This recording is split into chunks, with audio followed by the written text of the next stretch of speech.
చెయ్యి ఆపదనా తప్పటడుగే నీ అలవాటు. అదృశ్య దృష్టిగా సకల సృష్టిని ను గమనిస్తున్నది లెక్కగట్టి.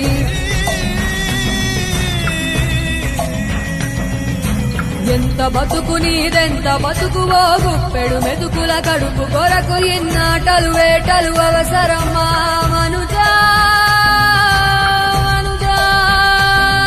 ఏ మారిక నిన్ను కబళిస్తుంది రమాయదారి పంజా. కోరికొని తెచ్చుకో మాకు కర్మ, దాన్ని విడిపించుకోలేదు జన్మ.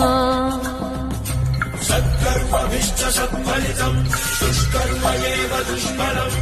అత్యుత్కట పుణ్య పాపానాం సత్యం ఫలానుభవమిహం.